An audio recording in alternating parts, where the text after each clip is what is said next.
इनका मैं स्वागत कर रहा हूं। और क्यों आए अलग बताने की आवश्यकता नहीं है। बहुत दिनों से हम मिलना चाहते थे और बीच में मैंने जैसे कहा कि पूरे देश में से जो प्रमुख नेतागण हैं वो संपर्क करना चाहते हैं, कर भी रहे हैं। मेरी बात हो रही है और अपने देश को अधिक मजबूत बनाने के लिए हम मिलकर क्या कर सकते हैं, यही हमारे बीच में एक जो विचारधारा कहते हैं वही विचारधारा है कि देश को अधिक मजबूत कैसे बनाया जाए। खैर, मैं तो हमेशा आपके साथ बातें करते रहता हूं, आगे भी करूंगा, लेकिन मैं अरविंद जी को कहूँगा, विनती करता हूं कि अरविंद जी आप आए हो, आप बताइए। सब लोगों को मेरा नमस्कार।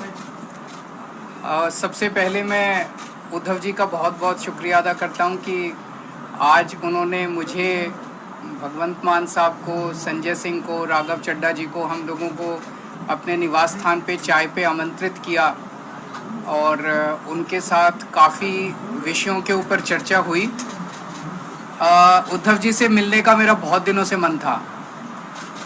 खासकर कोरोना के दिनों में मुझे याद है कि जब कोरोना पीक पे था उस वक्त हम सब लोग एक दूसरे से सीख रहे थे और जिस तरह से उद्धव जी ने और उनकी सरकार ने बॉम्बे में और पूरे महाराष्ट्र में कोरोना को कंट्रोल किया वो बहुत काबिले तारीफ था।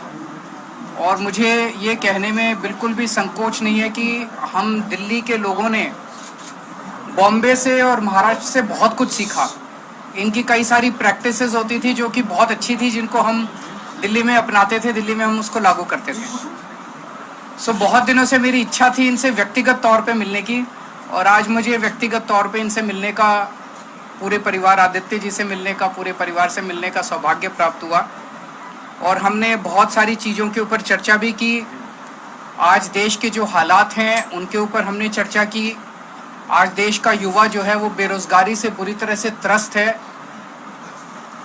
पढ़ लिख के लोगों को, बच्चों को नौकरी नहीं मिल रही है। बड़े बड़े उनसे वादे किए गए थे कि 2 करोड़ नौकरी देंगे, 4 करोड़ नौकरी देंगे, बच्चों को नौकरियां नहीं मिल रही हैं। और युवा जो है दर दर की ठोकरें खा रहा है। लोगों के घर का खर्चा नहीं चल रहा है। इतनी महंगाई हो गई है, इतनी ज़्यादा महंगाई हो गई है कि लोगों को अपना आमदनी बढ़ नहीं रही है और लोगों का खर्चे बढ़ते जा रहे हैं, चीज़ें महंगी होती जा रही हैं। जिस तरह से मौजूदा केंद्र सरकार कुछ चंद पूंजीपतियों को फ़ायदा पहुंचाने के लिए एक तरह से पूरे देश को गिरवी रख रही हैं, सारे देश के संस्थानों को बेचती जा रही हैं। अब एक बहुत बड़ा आज सुनने में आया कि LIC जो है वो LIC भी अब धीरे धीरे घाटे में जाने लगेगा। करोड़ों करोड़ों लोग, जिन लोगों ने अपनी पूरी जमा पूंजी LIC के अंदर जमा कराई थी, उन लोगों का क्या होगा। इन कई सारे विषयों के ऊपर चर्चा हुई, देश के गंभीर हालात के ऊपर चर्चा हुई। हमारा देश तभी आगे बढ़ेगा जब हम एक दूसरे से सीखेंगे। हमें एक दूसरे से लड़ना नहीं है, हमें एक दूसरे से सीखना है। इस देश की जितनी भी समस्याएं, उन सारी समस्याओं का समाधान कहीं ना कहीं देश के अंदर है, पर यह है कि हम आपस में मिलते नहीं हैं, आपस में चर्चा नहीं करते हैं। तो मुझे बहुत अच्छा है कि उद्धव जी से आज चर्चा हुई बहुत, और हम इसको अब आगे मिलते रहेंगे और इस रिश्ते को और आगे लेके जाएंगे। मैं मान साहब से निवेदन करूंगा वो भी 2 शब्द बोलें। आवाज आए। आज उद्धव जी से मिलने का मौका मिला, पूरे परिवार में बैठने का मौका मिला। पंजाब और महाराष्ट्र का बहुत गहरा नाता है। आज़ादी के संग्राम में भगत सिंह पंजाब से थे तो राजगुरु पूना से थे, तो वो इकट्ठे देश के लिए, आज़ादी के लिए लड़ाई लड़ रहे थे। तो वीर सूरमाओं की भूमि है महाराष्ट्र, और पंजाब, महाराष्ट्र, बंगाल, चंद्रशेखर आजाद यूपी से, तो सब इकट्ठे होकर देश की आज़ादी के लिए लड़ रहे थे। उन्होंने ये नहीं कहा था कि उनको कदाचित ये चिंता नहीं थी कि आज़ादी आएगी या ना, उनको चिंता ये थी कि आज़ादी के बाद देश कौन से हाथों में जाएगा। तो इस देश की आज़ादी बहुत महंगी मिली है, वो भीख में नहीं मिली। बहुत बड़ी बड़ी कुर्बानियाँ हमारे जो पुरखे हैं, हमारे बुज़ुर्गों ने दी हैं। तो उस आज़ादी को कायम रखना भी हमारा फ़र्ज बनता है। वो तो अपनी कुर्बानियाँ देकर चले गए, हम उस आज़ादी को कायम रखने के लिए भी पंजाब हमेशा, हम बॉर्डर स्टेट हैं, हमारे जवान जो है सीना तान के खड़े हैं। तो देश कैसे आगे बढ़े, इस देश को दुनिया का नंबर 1 देश कैसे बनाया जाए, सोने की चिड़िया जो देश को कहा जाता था, उस चिड़िया के पंख किसने नोचे और उस चिड़िया का जो पूरा, मैं कहता हूँ एक एक पंख नोच कर कौन खा गया और कौन जो है वो इस देश में से लोग भाग रहे हैं, चाहे वो बड़े बड़े करोड़पतियों के नाम भी आ रहे हैं कि वो देश छोड़कर भाग रहे हैं। तो हमारा देश हर किस्म का मौसम है, हमारे पास मारूथल है, हमारे पास दरिया है, समुंदर है, कोल है, तेल है। बस सच्ची नीयत वाले लोग अगर इकट्ठे हो जाएं तो इस देश जैसा धरती पे कोई देश नहीं है। तो पूरे देश के 130 करोड़ लोगों का जो कल्याण कैसे हो, हर घर के चूल्हे को जो है वो आटा मिले, हर घर में आग जले, चूल्हे में रोजगार मिले और तरक्की हो, तंदुरुस्ती हो, इन मुद्दों पे बात हुई और अच्छा लगा। मैं धन्यवाद करना चाहता हूँ एक बार फिर उद्धव जी का और उनकी फैमिली का कि उन्होंने हमें यहाँ बुला के मान सम्मान दिया। आप आते रहिए। बीएमसी चुनाव को लेकर कुछ बात हुई है क्या? आपकी पार्टी की काफी तैयारी कर रही है बीएमसी चुनाव लड़ने की, इसके बीच में कुछ बात हुई है? इस देश में एक पार्टी है जो 24 घंटे चुनाव की सोचती है। हम 24 घंटे चुनाव की नहीं सोचते, हम देश की सोचते हैं।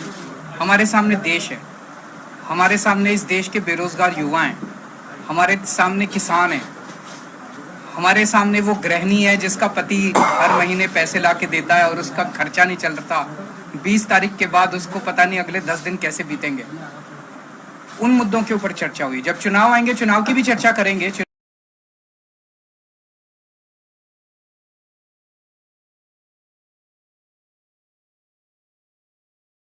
हम देश की सोचते हैं, हमारे सामने देश है, हमारे सामने इस देश के बेरोजगार युवा हैं, हमारे सामने किसान हैं, हमारे सामने वो गृहिणी है जिसका पति हर महीने पैसे ला के देता है और उसका खर्चा नहीं चल रहा। 20 तारीख के बाद उसको पता नहीं अगले 10 दिन कैसे बीतेंगे। उन मुद्दों के ऊपर चर्चा हुई। जब चुनाव आएंगे चुनाव की भी चर्चा करेंगे। पार्टी हैं, हम चुनाव तो लड़ेंगे, उस टाइम चुनाव की भी चर्चा करेंगे, पर हम उस पार्टी की तरह 24 घंटे चुनाव की बात नहीं करते। पॉलिटिकल सिनेरियो महाराष्ट्र में चल रहा है, इसमें अप एंड डाउन चल रहा है, उसको किस तरह से देखते? इसमें मैं एक ही चीज कहूंगा, अभी पिछले दिनों जो कुछ घटनाक्रम घटा, उद्धव जी की पार्टी की चोरी हो गई, उनका सिंबल चोरी हो गया, उनका नाम चोरी हो गया, उनका सारा जो था वो सब चोरी करके ले गए। पर मैं एक ही चीज़ कहना चाहता हूँ, इनके पिताजी शेर थे और ये शेर के बेटे हैं, तो पूरा महाराष्ट्र इनके साथ है। करता हूँ कि सुप्रीम कोर्ट से भी मिलेगा और मेरा अपना मानना है कि ये सारे आने वाले चुनाव जो हैं वो स्वीप करने जा रहे हैं उद्धव ठाकरे। तो सर आप क्या सोच रहे हैं कि आने वाले समय में अगर महाराष्ट्र में चुनाव लड़ते हैं तो उद्धव जी के साथ आप अलायंस करेंगे? क्या सोच रहे हैं? जब चुनाव आएगा आपको सारी बातें बताएंगे। आज बहुत कॉलेज देखने को मिला फिर से और कई फायर भी हो गए, इस तरीके की खबर आई स्टैंडिंग कमेटी इलेक्शन। मैं क्या बताऊं, ये तो आप उनसे पूछिए। गुंडागर्दी के सिवा उनको कुछ काम नहीं आता। अगर वो इतना देश की जिम्मेदारी उन लोगों को दी हुई है, अगर वो देश के बारे में सोचें तो देश बहुत तरक्की कर सकता है। चारों तरफ गुंडागर्दी, चारों तरफ ये, इससे देश आगे नहीं बढ़ता। हम आपस में क्यों लड़ते हैं? हम आपस में इतनी गुंडागर्दी क्यों कर रहे हैं ये लोग?